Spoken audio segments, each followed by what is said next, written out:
Hello everyone, and welcome back to another Top Korean Movies by Genre video. I'm your host Ian of EonTalk, and today's video will be the best Korean historical films.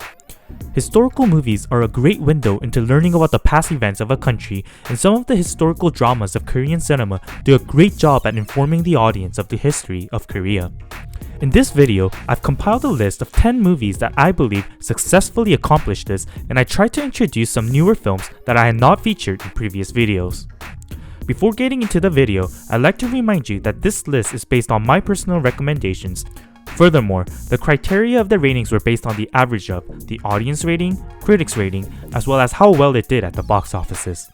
That being said, let's get right into today's video on best Korean historical films. Starting off the list, the number 10 film is one of the newest movies to release on this list, Fung Shui. Fung Shui was directed by Park Hee-gon, who also directed Insadong Scandal and Perfect Game, and the film starred the likes of Cho Seung-woo, Ji Sung, Kim Sung-gyun, Moon Chae-won, Yoo Jae-myung, Park Chung-sun, Bae Gyun-sik, Lee Won-gun, and Kang Tae-ho. The movie had an audience score of 7.75, critics score of 5.8, and had a box office number of 2 million, meaning it had an average score of about 700,000. The synopsis of Fung Shui is as follows. Feng Shui is the energy of the land that can shift fates. Park Jae-sung is a highly intelligent man that can change your fate by reading and predicting the terrains and energy of the surrounding land and suggesting where to buy real estate to settle. However, he loses his family in a terrible fire that was intentionally schemed by the Kim family line, who's trying to take over the country because he got in their way. 13 years later, Park plans to get his revenge on the Kim family. He joins forces with Heung-sung, a man of royal blood that doesn't receive any respect and so wants to overturn the kingdom. As the duo strategizes their retribution, they find out about an extremely rare, prosperous land that will produce the next king. However, the two start having different purposes for the land. The number 9 movie goes to the 2017 released film, The Fortress. Directed by Hwang Dong-hyuk, who also directed My Father, Silence, and Miss Granny, The Fortress had a strong cast of both main and supporting actors. The film starred the likes of Lee Byung-hun, Kim Yoon-suk, Park Hae-il, Go Soo, Park Hee-sun, Song Young-chang, Cho Woo-jin, and Lee Da-wit, and the audience rating of the movie was 8.17, the critics gave it a 7.5, and the film recorded 3.8 million at the box offices. The Fortress had an average score of 1.2 million, and the synopsis is as follows. In 1636, King Injo and his retainers seek refuge in a fortress as the Qing dynasty forces from China invade Korea. The situation grows desperate as the king's advisors debate what course to take while his people suffer and die in the fortress. Minister Choi Myung-gil believes everything must be done to protect the nation and the people. Minister Kim Sang-hun says they must fight till the end, and Injo's anguish grows more and more. With nowhere to retreat, what will be the fate of the Naman Sansong North Gate? Next, the number 8 film is a movie that was released back in 2014, Kundo, Age of Rampant. Kundo, Age of Rampant was directed by Yoon Jong-bin, who directed other amazing works such as Beastie Boys, Nameless Gangster Rules of Time, and The Spy Gone North. The film also had great actors such as Ha Jong-woo, Kang Dong-won, Lee Kyung-young, Lee Sung-min, Cho Ji-nung, Ma Dong-seok aka Don Lee, and Yoon Ji-hae. The film was scored a 7.34 by its viewers, 7.11 by the critics, and sold 4.7 million tickets at the box offices, meaning its average score was 1.6 million. The synopsis of Kundo, Age of Rampant, is as follows. 1859, the last days of the Joseon dynasty, where the wages of greed bring poverty and death. A pack of bandits calling themselves Kundo rise against the tyrants, stealing from the rich and giving to the poor. In an era where status is decided by birth, this band of thieves risk their lives for honor in the name of the poor and oppressed. Before one man, a debt of bloody revenge is owed to the aristocrat that robbed him of his family and his name.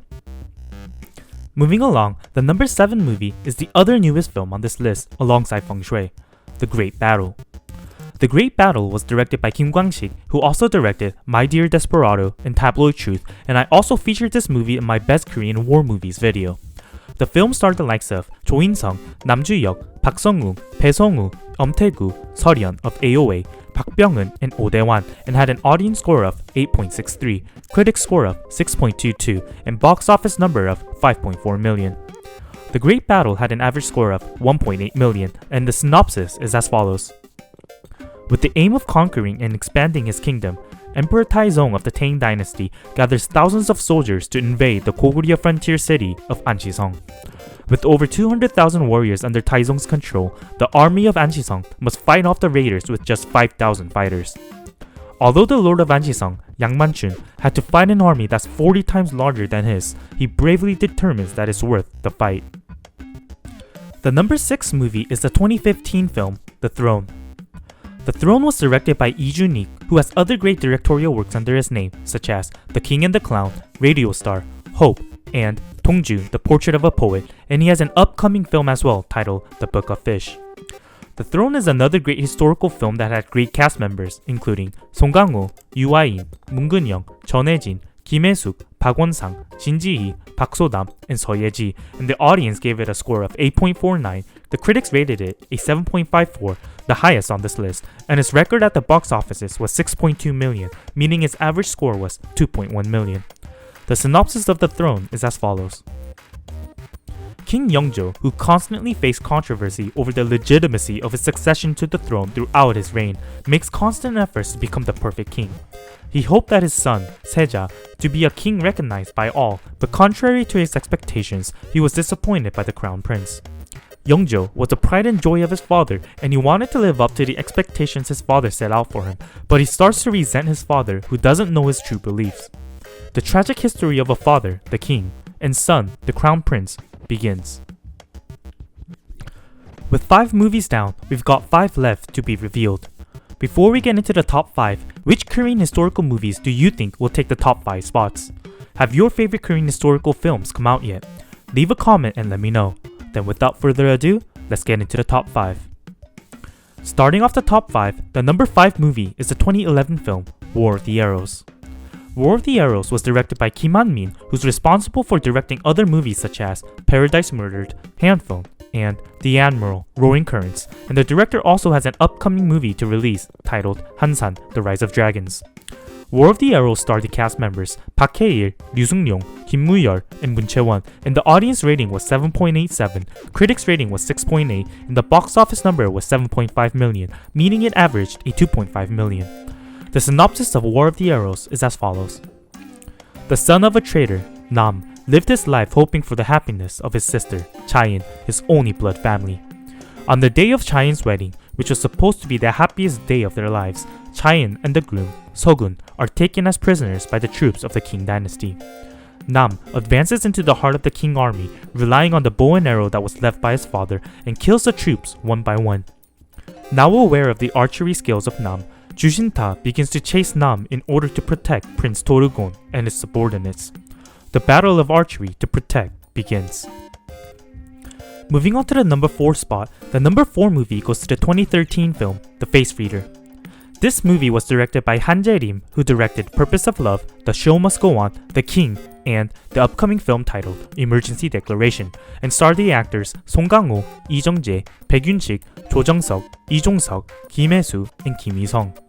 This movie had an audience score of 8, critics score of 6.53, and recorded 9.1 million at the box offices, meaning it had an average score of 3 million. The synopsis of The Face Reader is as follows. Naegyong, the most skillful face reader in Joseon Dynasty, was living in seclusion when he was offered a lucrative partnership by Yeonong, a Korean geisha. Naegyong accepts the proposal to read the faces of Yeonong's guests, only to get involved in a murder case. With his face reading skills, Naegyong successfully identifies the murderer, and his skills are soon acknowledged by King Moonjong, who orders him to identify the potential traitors who threaten his reign. However, after the unexpected death of Moonjong, Naegyong is courted by Grand Prince Suyang, who yearns to become king himself by killing the young successor, Tanjong. Naegyong decides to keep his loyalty to the late king and help Kim Jong-seol protect the young king, which forces him into the biggest power struggle in the history of the Joseon Dynasty. Coming in at number 3 of my list of best Korean historical movies is the oldest film on this list, The King and the Clown. The King and the Clown was directed by the previously mentioned director Lee Jun-ik, who directed the number 6 film, The Throne, and the movie featured the actors Kam Woo-sung, Jung Jin-young, Kang Sung-yeon, Lee Jung-gi, Jang Hang-seon, Yoo Hae-jin, Jung Seok-yong, and Lee Sung-hoon. The King and the Clown was given a 9.03 by the audience, 6.67 by the critics, and 10.5 million people showed up at the theaters, which is really impressive considering the time and age the movie was released in. The average score of the film was 3.5 million, and the synopsis is as follows. Two 16th century Joseon-era clowns, the supremely self-assured Changseng and his good friend Gong-gil, earn a meager living as street performers in Hanyang. Miraculously, their excruciating poverty comes to an end when the tyrannical king, Yeonsan, catches their act and, delighted, invites them to serve as resident court jesters at his palace. But matters grow increasingly complex and tricky when Yeonsan feels a torrent of lust for Gong-gil and attempts to possess the androgynous performer. This elicits unbridled jealousy from Changseng and not only sets him on a head-to-head collision course with the king, but threatens to propel Yeonsan into full insanity. And then there were two of my favorites as well as the most well received by the viewers. First, the number 2 film was a movie released in 2012, Masquerade. Directed by Chu Chang-min, who also directed Mapado, Lost in Love, I Love You, and 7 Years of Night, Masquerade had amazing performances by Lee Byung-hun, Lee Sung-ryong, Han Hyo-ju, Kim In-kwon, Chang Gwang, and Shi Mun-kyung. This was my personal favorite Korean historical drama as it had lots of humor scattered throughout its movie, which kept it from being too serious, which some historical films are guilty of. Furthermore, Lee Byung-hun absolutely killed it playing double roles in the movie. Masquerade had an audience rating of 9.24, the highest on this list, critic score of 7.27, box office number of 12.3 million, and average score of 4.1 million. The synopsis of this historical drama is as follows. In order to avoid the constant threat of assassination, the tragic historical figure of King Kwanghae orders his counselor, Hyeon, to find him a double. Hasun, a jester who looks remarkably like the king, is chosen. But the day that King Kwanghae feared comes all too fast. The king is now in a coma induced by an unknown poison. Quickly realizing what he believes takes to be a good king, Hasun must now rule Joseon as if it were truly his own. And finally, the number 1 Korean historical drama film. The number 1 spot goes to the 2014 film that broke the record of highest ticket sales, The Admiral, Roaring Currents. The Admiral, Roaring Currents was directed by Kim Han-min, the director of the number 5 film, War of the Arrows, and the movie is available on the Korean Netflix. I'm not sure if it's available in other Netflix servers as each country has different available content, so you might want to check if this historical drama is available in the location you are in. The Admiral, Roaring Currents starred incredible actors Choi Min-sik, Ryu Seung-ryong, Cho Jin-woo, Jin-gu, Lee Jung-yeon, Kwon Yul, Ro Min-woo, Kim Tae-hoon, and Park Bo-gum. The film was rated a 8.88 by the audience, 6.29 by the critics, which aren't the highest numbers on this list. However, as mentioned before, this film holds the record for the highest box office sales with 17.6 million, which shot up its average to 5.87 million, making it the number 1 film on this list. The synopsis of The Admiral, Roaring Currents is as follows. In 1597, Joseon was in extreme difficulty due to a long period of war. Admiral Lee Sun-shin is appointed as the commander of 3 provinces. However, all he has are soldiers who lost their fighting spirits, people full of fear, and a dozen ships. When Kurujima becomes the head of the Japanese military, Joseon becomes even more agitated.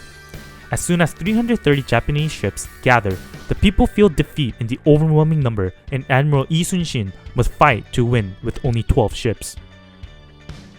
And that's it for today's video on Best Korean Historical Movies. Some films that you believe should have made it on this list may not have been included, but please remember that this top 10 list was based on my personal recommendations. Nonetheless, I'd love to hear which movies you believe are deserving of the title Best Korean Historical Films, as well as movies on this list you've watched and enjoyed, so please leave a comment or join in on the discussions on the EonTalk Telegram group. If you enjoyed this video and would like more similar content, be sure to like and subscribe, and be sure to check out the other content on Korean movies by genre that I made, such as Best Korean Thrillers, Best Korean Comedies, Best Action, Best Horror, Most Underrated, Best Romance Movies, Best ROMCOMS, and Best War Movies. I'll link those in the descriptions as well. If you have requests for other genres or other types of content, please let me know by commenting down below. Once again, thank you to everyone that watched till the end, and I'll see you guys in the next one.